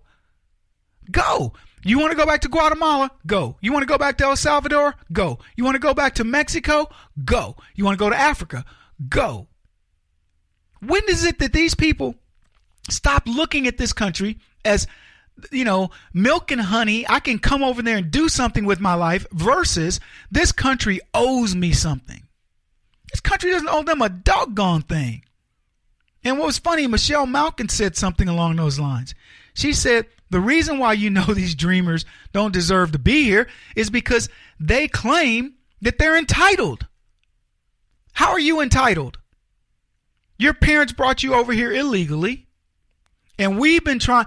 If you found this out and you wanted to be entitled, you should have gone immediately to the authorities and said, hey, look, I'm illegal. I didn't realize it. I understand there are going to be ramifications. And let me tell you, I know that's scary. I bet it is, boy. If you grew up in, you were a white person growing up in Africa or something, somewhere in Africa, Cameroon, and your parents had brought you over there and it was beautiful, and the life you had and where you were from was, some third world white person led armpit. And then you had to go back, you'd be, oh, Lord, nuh-uh. White people are laughing at me going, Kevin, there are no third world armpits with white people. Sorry to tell you that, brother. I get it. I know y'all trying to laugh at me, but you get my point. If you saw it doesn't matter what color the people are. If where you were living was amazing compared to where you were from, and then you're over there acting like you're entitled to it, you're not entitled to be in America. There is no such thing. You can be grateful to be here. I am, as a citizen of America, I will tell you this right now. I am grateful to be in this country. Grateful. I am so happy that my ancestors were put on a boat. And I don't know how it happened. I don't know whether some tribe beat up my tribe, because I'm a lot of different people. But whatever tribe got beat up, that got my ancestors on a boat, and then they came over here and ended up in America, as much as whatever they went through, God bless them. Bless those people. Because Lord knows, I don't want to be born on that. Whatever part of my lineage, I told you guys, I'm 23% Nigerian, I'm Benin, I'm some 4 different types of African, okay? I don't want to be from any. I would hate to have to go. If they looked at my DNA, look, Kevin, you must go live in Nigeria. No, I ain't going. I would fight. Oh, I would fight.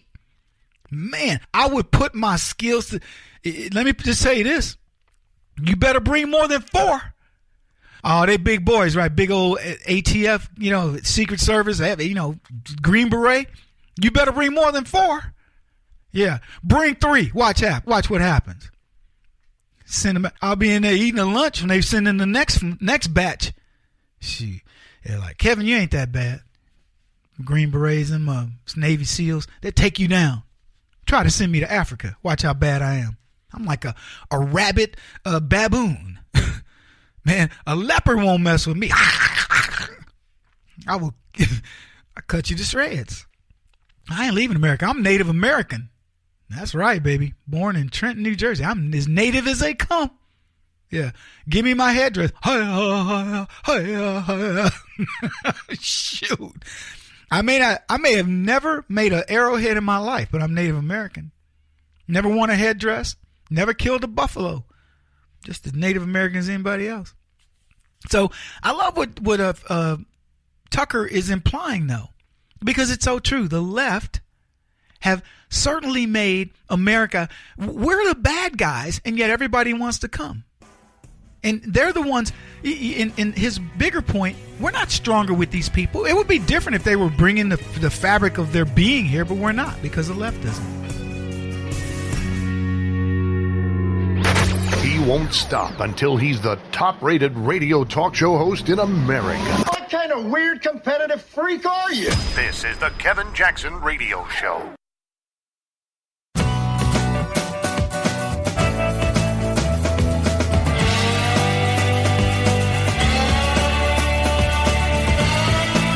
This is the Kevin Jackson Radio Show. Well, having watched the news coverage of the Trump administration for the last year, nothing surprises me anymore about the way the media portrays not just this White House, but portrays everything else on the globe. I mean, they pretend that good is bad and bad is good, and most of the time they can't tell the difference. But most people in the world can, and nobody's fooled by the theatrics of North Korea and them pretending to be normal. They're anything but normal. They're still the hermit kingdom. They're still dangerous. They still pose a threat to the world, and they still have no business getting close to a nuclear weapon. That was Governor Huckabee talking about the big brouhaha, the fawning that was done over Kim Jong-un's daughter by the left. Wow. Welcome, everybody. Kevin Jackson here. It is the Kevin Jackson Show. kjradio.com. Jot that down. KJ, Kevin Jackson. kjradio.com. Go there. Tell people. Before I get into what we're going to talk about, let me give you guys some numbers. We have almost 600,000 people on Facebook. We have on the radio page 16,000 or so people. On Twitter, we have over 60,000 people. Extended reach, probably close to 2 million. Partner reach, an additional 2 million. I'm on, TV, other radio programs, you name it. Do you know that we on the radio page, and I don't know whether this is a Google issue, we get 1,000 people on that page a day. 1,000. Now let me put it in perspective. Ben Shapiro, who's the darling of the left, of the right, the guy who's anti-Trump, who has probably, in my opinion, one of the worst radio voices, sharp kid, except for his dislike and disdain of Trump. But so the so-called right millennials are all a bunch of William F. Buckleyites, and they're very stodgy in how they approach things, and they want the president to have a certain demeanor. So Guy Benson, Ben Shapiro, and others can constantly berate the president, and and that's the outcome. But anyway, he's got the #1 radio show, and I don't know what the number is, but I know his website does 3 million hits a day. 3 million hits a day, and I've got my site isn't as big. We don't market the way he does. I'm not out there the way he is, and I could go on, and I don't begrudge him that. He's better at that than we are. I wish I knew what he was doing, because, I believe my message is as powerful. In some cases, I think it's more powerful. I think being delivered from a poor black kid who grew up in the hood, understanding things, but understanding the wealth that was available in the world, having grown up rich and poor, I understand it better than he does. And I understand the race relations infinitely better. But anyway, 1,000 hits a day. Now, I'm not mad at you guys for that. I'm just being honest with you. I could come on here and go, yeah, we really, radio page doing great. KJ Radio, boy, I tell you what, we're growing like crazy. I could lie to you and tell you we're growing, 3 times faster than any other radio program, because we go from 1,000 to 3,000. And per capita, we would be, because I can guarantee you, Shapiro ain't going to triple, right? Unless he's got some ties into the rest of the world that I don't know about. So we could go that route. But I'm just giving you the truth. It's disappointing to me that we put on a show that I would compare to anything out there. When I was asked of doing terrestrial radio, they said, Kevin, what do you want to do? I said, I want to go up against Limbaugh. That's crazy. It's insane. No, it isn't. It's not insane. I don't believe Limbaugh's for everybody. I believe there are a lot of people who want to listen to this program. So, long story short, I've said it before. I'll say it again. I've already, I've warned enough guys downstream from me on my network shows, the networks. This is it. 2018 is it for me for radio. We either figure out the secret decoder ring and somebody gets it done, and somebody joins the team and goes, Kevin, I got, just give me radio. I'm good. We'll get you going. Or I take my ball and go home. I got plenty of things to do to spend 7 hours on than to get 1,000 visits to a website and be wrapping money around my radio team every single month. Now, I take partial fault. I haven't looked for sponsors.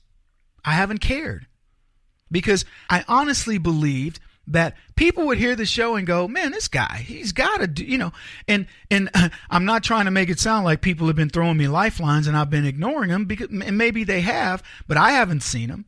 I've talked to radio execs. Oh, Kevin, this, that, and the other, so-and-so's, just got booted out. I've talked to agents that say I've got 5. For every one that wants me, Kevin, I've got 5 people that are out of work that I've had for 10 years, and I can't abandon them. I agree. I love that loyalty. So that's, being blunt, that's where I'm at. And I'm telling you right now, we get it resolved or I go away. And it's just because I respect my own time. I'm going to continue to fight the good fight for you guys, whether it's through TV, whether it's just doing other people's radio shows at my leisure, whether it's speaking more often, writing more. But I don't have to do this. And I'm not saying it is a threat to you. I'm just telling you the honest to God truth. That's a lot of time and energy that goes into it. And we don't have the answer. We flatly don't. There's probably a social media guru or somebody out there that goes, oh, Kevin, holy cow, I know how to solve. Then solve it. We are developing a product, and that's all we're going to do. We're going to develop a product. And if that product or through osmosis or organically can take off, great, because we don't have the time. I wish I could tell you I got the budget and I have the time. Somebody gave me $1 million, we'd get it figured out, and within 6 months I'd probably, because we'd have some breathing room. But nobody's signed up to do that. So, and I don't anticipate it unless you guys know somebody I don't know. You've been holding out. My producers do hold out, because if there's a piece of pizza left, it is not left. It's gone. If you see it, if you see something, say something and go do something, because it will be done with it.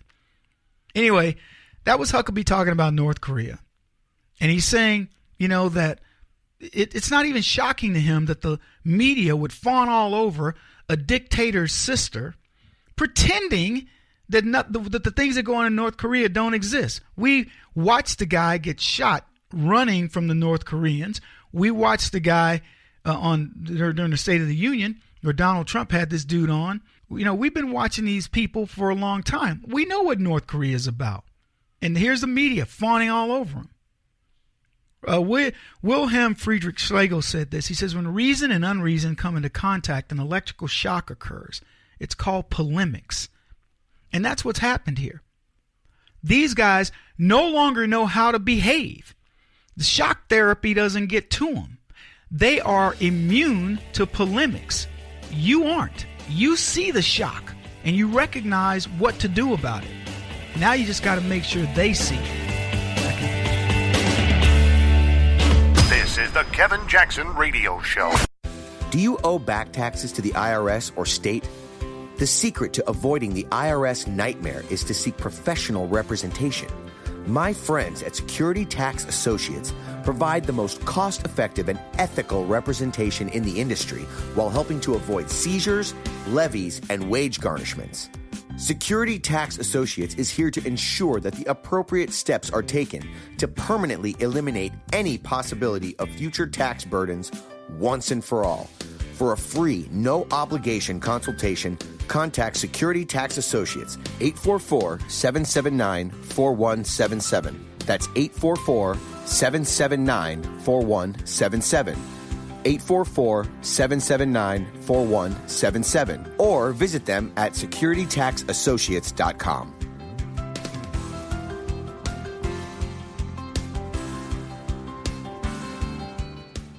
Beth Cook Moranville, author of Closer Than Your Breath, a book of hope. Hope, that wonderful, wonderful 4-letter word that you may feel completely out of.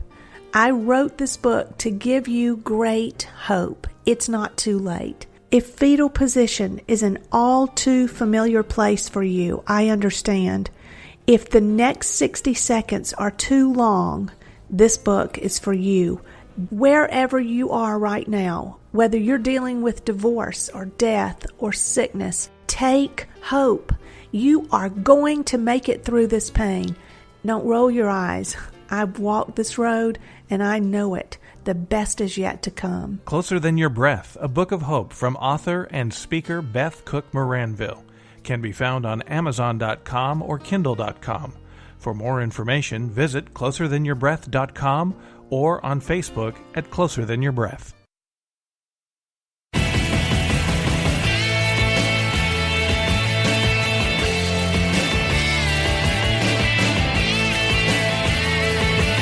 This is the Kevin Jackson Radio Show.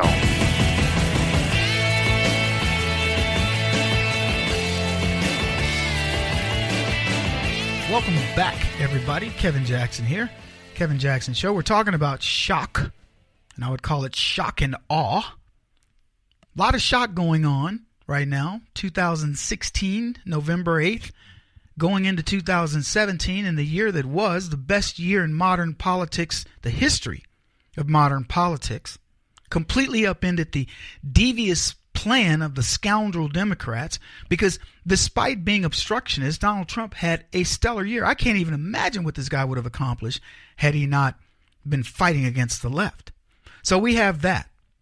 We have the complete shock of the media, who cannot gain traction with anything they plan. Talking point after talking point. He's unhinged. He's crazy. Crazy. Unhinged. Donald Trump. Unhinged. Unhinged. He's crazy. He's crazy. Hey, we just had a booming, stock market. Hey, we just had a crazy unemployment numbers, lowest ever. Lowest number for blacks. Lowest ever for Latinos. Best for women. Wages increasing. Jobs coming back. He's crazy. He's unhinged. Okay, that didn't work. He sleeps with the women of ill repute and whatever else. And then they go, oh, gee, the fake news story. Oh, he colluded with the Russians, liar, liar, pants on fire. And you know who it's backfiring against? The left in every category.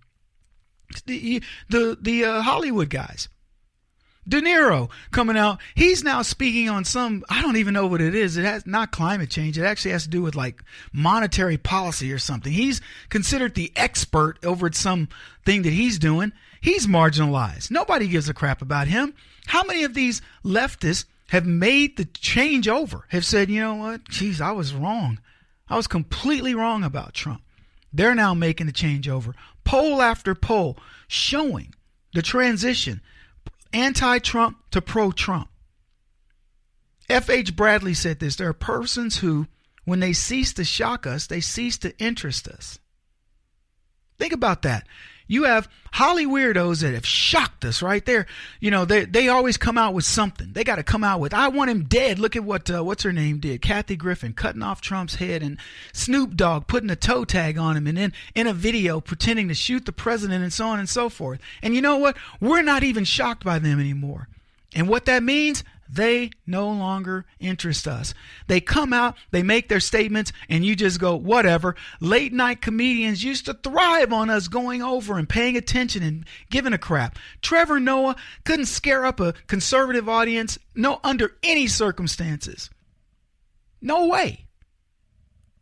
We've got Jimmy Kimmel talking about how stupid we were. Yeah, we spent a little time on him. Did anybody move his needle for him? Did you go watch his show just to say, let's see how stupid you are? I didn't give 2 seconds of thought to that clown. He no longer interests me. The news, as I used to get it, no longer interests me.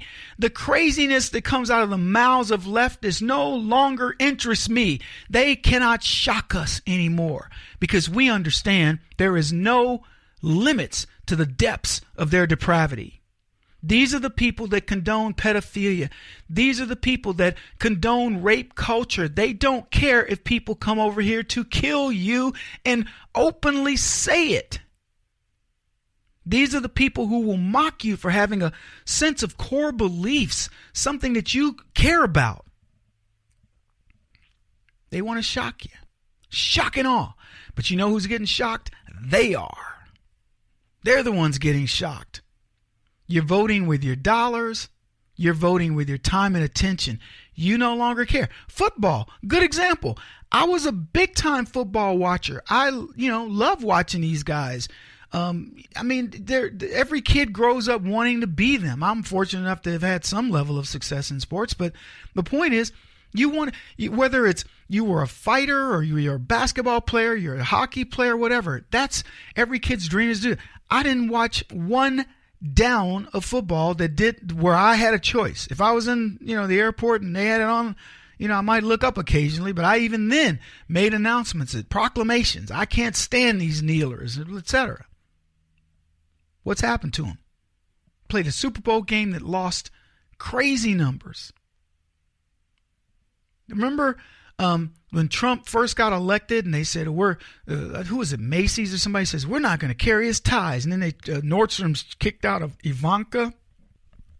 And I don't know all the different things that happened, but, they all were deciding they were going to go against the Trump brand. And then I learned of this story. You guys heard of this fashionable jihad. First time a U.S. major retailer launches a hijab-friendly collection in collaboration with an Islamic fashion brand. Macy's. I think they're the ones that kicked out Trump, right? His ties. They partnered with Verona Collection, an Islama boutique. They plan to exclusively carry Verona for Muslim and non-Muslim women across the U.S. The modest fashion line expected to launch on the Macy's website on February 15th. Includes a variety of hijabs or headscarves, as well as modest tops, pants, dresses, and abayas, a loose garment worn by some Muslim women. Now, this is fashion forward. This is all the stuff. This is, yet again, the left trying to say to you, hey, this is okay. Check it out. We're going to lure you in, little girls. Ooh, check it out. They got the rod and reel. They're fishing out there looking for these little girls. Islam's okay. Check out our fashions. Well, hey, if Macy says it's okay to wear a hijab and I'm 13, why not? I'll check the culture out. Then some little Muslim kid will see it and go, oh my gosh, you look beautiful in our traditional garb. And next thing you know what? It's Aladdin. It's a fairy tale romance. Until, of course, she starts getting beaten and raped and then eventually discarded. Maybe she goes off and is given to ISIS as a slave. I don't know what's going to happen, but I'll tell you this. You might want to find just a regular old American boy, one of them Protestants, Catholics, even a Jewish kid, and just settle down. Macy's going to open this up. Vogel, a single mother, converted to Islam in 2011, this report says. Not long after, she had a stark realization. Modest and fashionable clothing was both hard to find and hard to afford. She also realized that women of all backgrounds, not just Muslim women, were looking for loose and conservative clothing that was still hip and stylish. Now, let me tell you this. If they said it was designed by a Christian woman, and that Christian woman was saying, you know what, many clothes reveal too much, and I wanted something that was modest and conservative and, but still hip and stylish. Do you think Macy's would carry it? Do you believe they would accept the Verona collection? Or do you think they would say, there's those Christians trying to tell us what to wear, how to be? So they said Vogel's experience in fashion photography, her work has appeared in the Daily Beast, Marie Claire, and other publications, gave her the advantage she needed to launch the Verona collection in February of 2015. And let me tell you, leftists love people like her. They're going to make her a star because they want to propagate this idea around Islam, and she's it. I'll give them credit. When leftists want to do something, they put their money where their mouths are. Conservatives don't. They would make her have to earn it.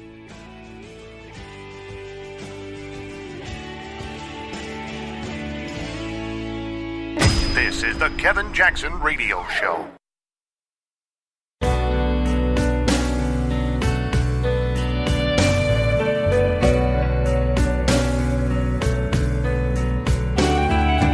This is the Kevin Jackson Radio Show. Welcome back, everybody. Kevin Jackson here. Chelsea Handler said it's her goal to voluntarily sleep with a Republican.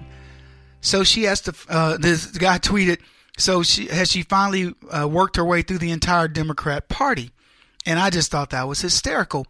Chelsea Handler, Hollywood, it's tough to use, to be ginger with, when you talk about Chelsea Handler, because it's tough to describe her. Let me put it this way. This is a nice way to put it. Highly promiscuous. Now, I don't care what women do with their bodies. I don't. I don't want conservative women having a hang up saying, oh, Kevin, who are you to tell me what I can do? I'm not. I'm just telling you, Chelsea Handler, look, conservative women, you're highly sexual beings. We all are as human beings. Most of us are anyway. You crave the attention, physical attention of your mate or mates sometimes. And so there's nothing wrong with that. That's the way you were made. That the response to have sex is meant to be overwhelming because that's what makes the population happen. With animals, they have a season for it. With humans, it's whatever makes you feel good. It could be, induced with a little bit of liquor, or it just might be animal attraction, or it could be you wear Axe cologne or something, if you believe the commercials. Who knows? But we have a choice over what we do. It isn't strictly, oh my goodness, I think I smell that you're in heat. No, it's not like that. So you get to choose. Now, Chelsea Handler is very indiscriminate. when it comes to leftist men. My understanding, and she's written a book about it. I didn't buy the book. I haven't read the book, but I've heard her discuss it, and I've heard others discuss it. And Chelsea Handler has been very indiscriminate in her choice of men. She's been, as we say in the country, rode hard and put up wet. So there you go. Now, again, there are conservative women who are very, that may be promiscuous.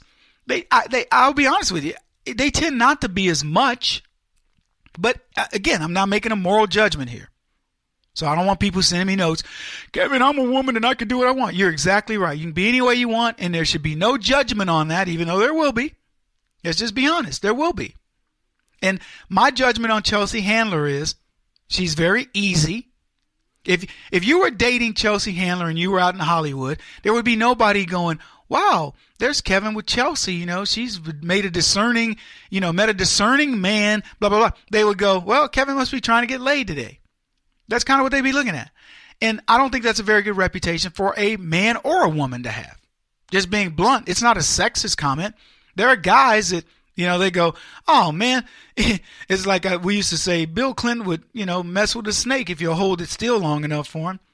We used more colorful language, but you get what I'm saying. That's not a good reputation for a guy either.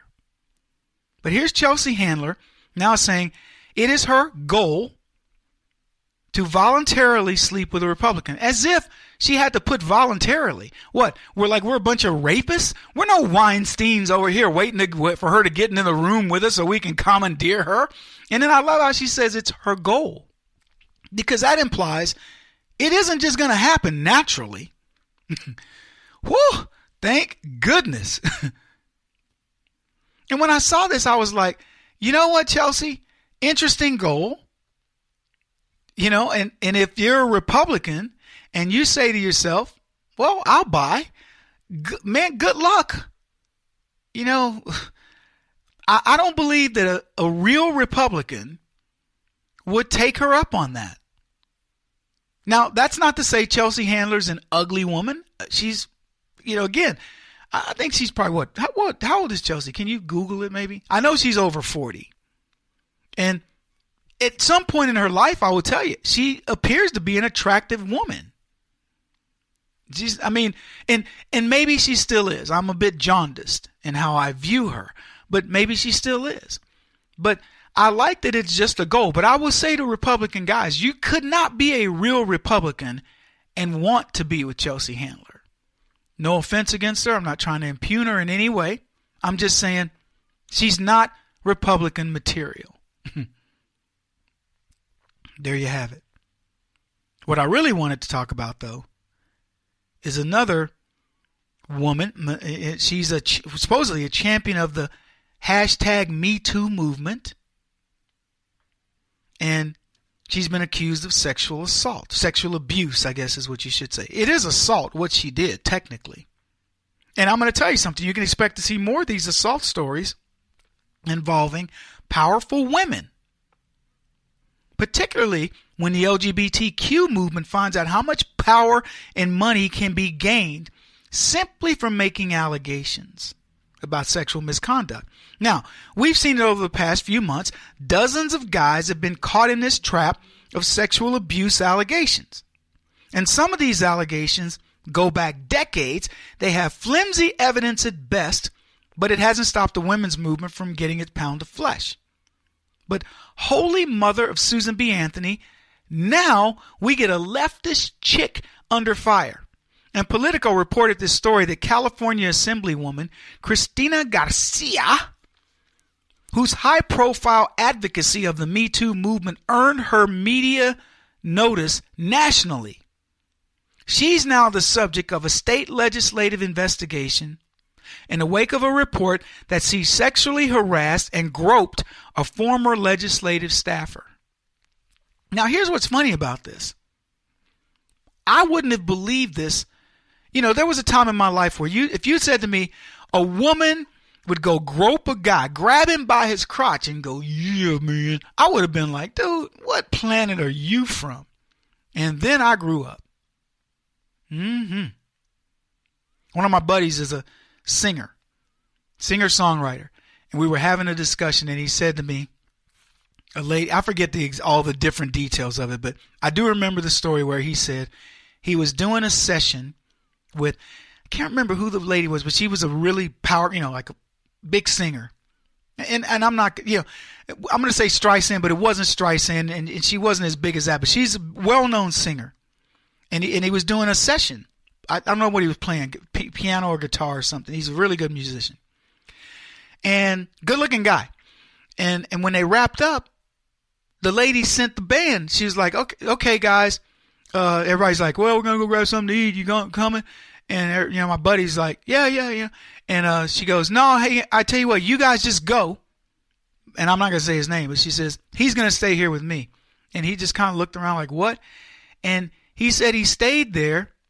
And the woman, the stuff he said to him, he goes, Kevin, I wouldn't have believed it. It would even have come out of her mouth. And he goes, I ended up going, hey, I got to go. And I don't remember who it was, but, and my buddy, he had scruples.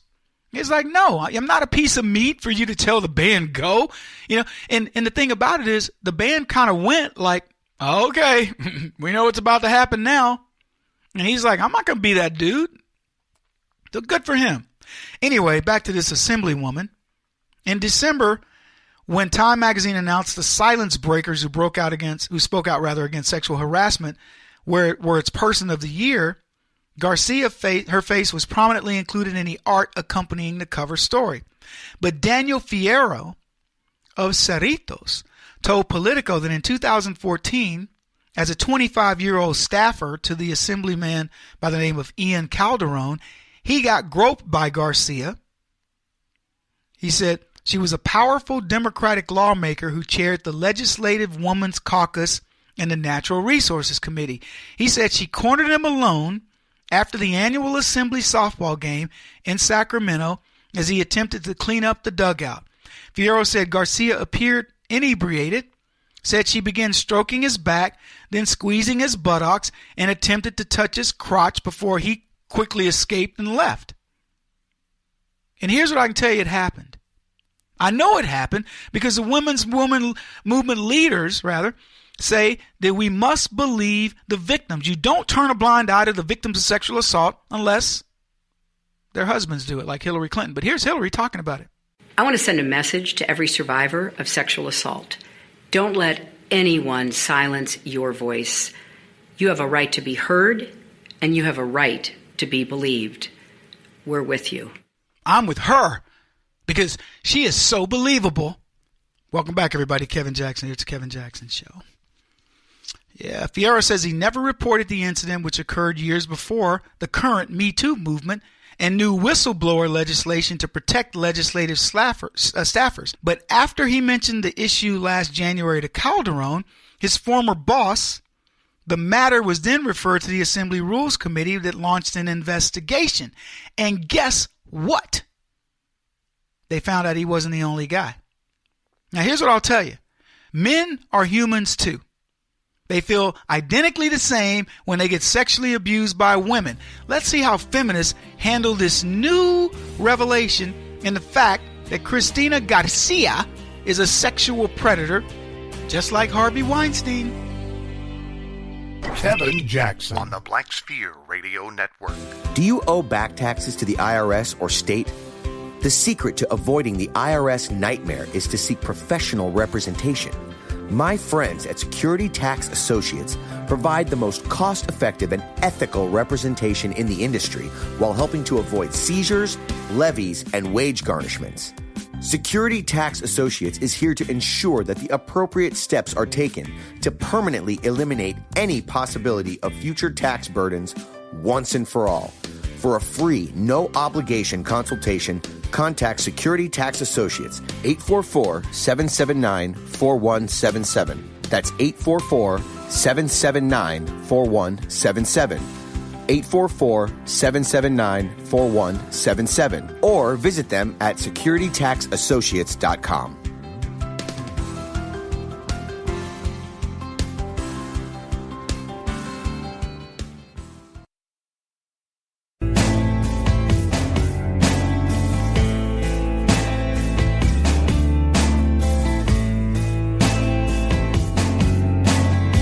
putting an end to identity politics. This is the Kevin Jackson Radio Show. Welcome back, everybody. Kevin Jackson here. I always tell you guys the most difficult thing that we do is trying to figure out what to talk about, when, the timing of it all, and we get it wrong most of the time. It's okay. The only thing we can do to make up for it is to try to make it interesting. So I'll tell you this. I wanted to talk about DACA today because it was a great interview with a kid on Fox a couple days ago that I love this kid. And I want to definitely give you my take on what he said, because what he said, it isn't what you heard, and most people didn't hear what he really said. This kid told you that the Democrats are done. And so I'm going to save that for tomorrow. So what I want to talk about now is a couple things. One, a guy sent me a thing and he said it was titled Goodbye England. And I thought, well, what's this about? I was in London not too long ago, and I thought the same thing. And I told you guys about one of my friends who was in Paris and London, and he says, man, these countries are gone. But here's what the guy writes. He says this: I thought this might give you a better understanding of the insidiousness of hijra. That's the takeover of a nation without going to war. Don't think for a moment that America is not a target, or that there are no American cities where Islamic and Sharia victories and takeovers have already occurred. It's time for border control, or start planning for a very goodbye to the American way of life. Here's what's already happened to England within a few years of opening borders without any entry control. 1. Mayor of London, Muslim. Mayor of Birmingham, Muslim. Mayor of Leeds, Muslim. Mayor of Blackburn, Muslim. Mayor of Sheffield, Muslim. Mayor of Oxford, Muslim. 6 large cities in England, London, Birmingham, Leeds, Blackburn, Sheffield, and Oxford, all have Muslim mayors. The crown jewel of the UK, London, England, has a Muslim mayor, Sadiq Khan, and he is indeed a con. He's a con man. This is the guy that said he did not want Donald Trump to come to London to do a ribbon cutting because, Trump didn't represent, blah, blah, blah, whatever. It was nonsense. This is what's happening, folks, all over the world. This is why you've got no-go zones. You've got people, and we talked about it just a minute ago. Macy's, fashionable jihad. It's all a ploy. And God bless them, they're not having to kill us, but wait until they take control. I watched a video the other day of people were sitting in a subway, it looked like, and it was dozens of Arab guys walking through with their flag, and it was not the flag of London or Britain. They were walking through with their flag and practically daring people to say anything. It was a Muslim male mob is what it was. Now I want you to just think, if you were just an ordinary white woman there by yourself, what potentially could have happened? There were people sitting on benches kind of coiled up looking away like, what in the world? That's what's happening around the country. We showed a video of a French cop car literally getting chased out of a no-go zone, backing up as fast as that car would go. And French cars are so little and they got squirrel cage motors, just backing up. And Muslim men chasing them down. Get out of here. We've shown videos of them going in French going in to take care of a disturbance. And they beat the car so bad, it's all the French cops can do is to get away. Surrounded by dozens of Muslim men. And I'm just telling you, we are headed for a disaster until the political correct nature of things changes. It really is that bad. Oh, wow, there was a couple others I missed. Ooh, here's some more. Mayor of Luton, Muslim. Mayor of Oldham, Muslim. Mayor of Rockdale, Muslim. That's a total of 9. All of this achieved by just 4 million Muslims in a population of 66 million people. Over 3,000 Muslim mosques, over 130 Muslim Sharia courts, over 50 Muslim Sharia councils, Muslims only no-go areas across the UK. Here's this. Muslim women, 78% don't work and are on free benefits and housing. Muslim families, 6 to 8 children planning to go on free benefits and housing, and now all UK schools serve only halal meat. Wow. Hadn't scrolled far enough down. Well, you knew, right? Okay, well, thank you for trying to embarrass me on national radio. That's okay. That's okay. Job security, right? Not. That's unbelievable. So here's what's going on also, and this is a story I wanted to put together with the British story, but ISIS executioners were caught. The mother of the slain hostage, James Foley, said that she wants the 2 British men who were part of the ISIS cell that killed her son to be tried and imprisoned for the rest of their lives. Her name is Diane Foley, and she welcomed the capture of the men who were part of her group, all of whom lived in London, known as the Beatles, because of their British accent. Now, this ties directly in line with what I was telling you about what's going on in Britain. You've got British-born Muslims who are committing jihad, and in this case killed James Foley. Foley, the mother, told BBC that the arrest announced on Thursday won't bring her son back. She said, but hopefully it protects others from this kind of crime, and it won't. Britain's too far gone. 9 locations with Muslim mayors, and they barely started open borders. This is so ridiculous, I don't even understand it. And now, anyway, they caught these guys. She said their crimes are beyond imagination. They really have not done anything good. And she says, I think they need to spend some of the rest of their lives being held. Good for her. I think they need to spend the rest of their lives being killed. I mean, that's just me. Kill one of my kids. I'm telling you, I would be like, you're toast. Killed on August 19, 2014. He was held hostage for months, and they finally beheaded him. You guys remember that story? Yeah, man. Where do you go? How do you deal with this? From my perspective, this is easy. This is easy. If you're a radical Muslim, you're gone. Limit the number of mosques. Limit it. You can only have this many mosques. That's it. I'm not going to tell you your religion can't be here, but I don't even think of it as a religion, to be honest with you. But I'm not going to stop you, just like I wouldn't stop Wiccans or anybody else. But you're going to live like the Amish. You're going to be good quality people, and I'm limiting the number of people that are going to go to your mosque. Man, we are building mosques at an alarming rate. And what's interesting to me is there's never an outcry, not that we would want to, but there's never an outcry to build churches in these Muslim areas. And maybe we should. Maybe that should be our thing. Maybe we should be fearless in that. Almost like the Crusades, where we go through and say, because that's what's going on, by the way, in Egypt.